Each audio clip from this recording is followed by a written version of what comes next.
CATV is proudly presented by Toyota. What can England get out of this series now in the last two tests?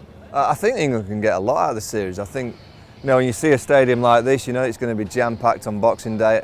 I wouldn't want a 5-0 whitewash on my CV.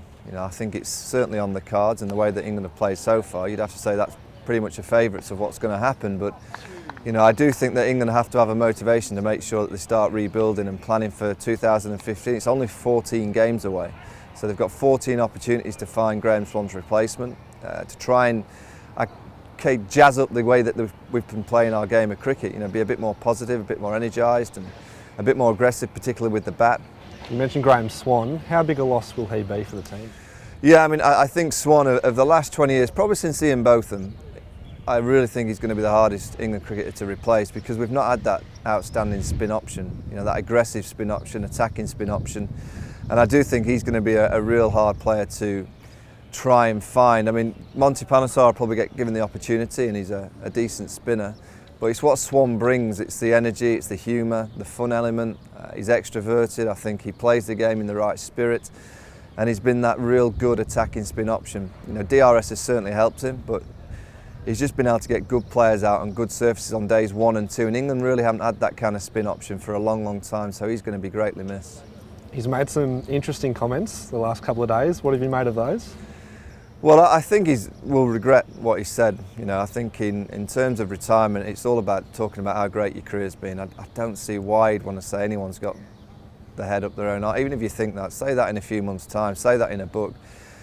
Saying that there's a few England players take it for granted. Again, I think he's probably got that wrong as well.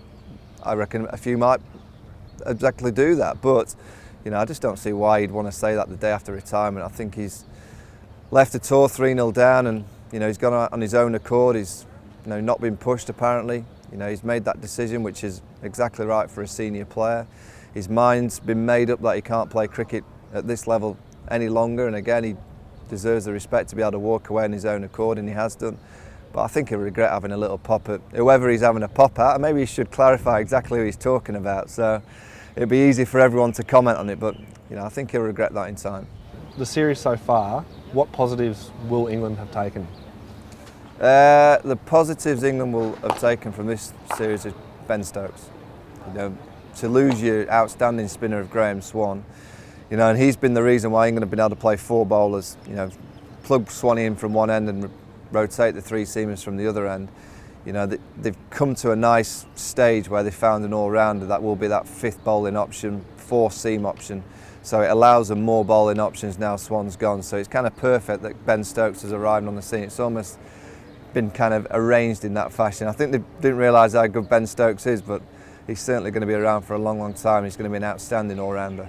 There's been a lot of talk about England's performance, but do you think Australia have got enough credit for the way they've played? Yeah, I think so. I've been really impressed with Australia. I like the brand of cricket they play. I like the aggressive nature of the way that they bat. I think it's entertaining. I like the way that they bowl. They bowl at a full length. They really try and go for wickets, go for the stumps. The fielding's been good. It's almost been like the old England side. It's exactly what we used to say about England in 2010-11, in 2013, 2009. England were very good at taking their opportunities, winning the key moments. And in this series, Australia have done exactly to England what England have been doing to Australia. I guess it's a cycle of life, but England need to get back to that kind of mentality of winning the key moments.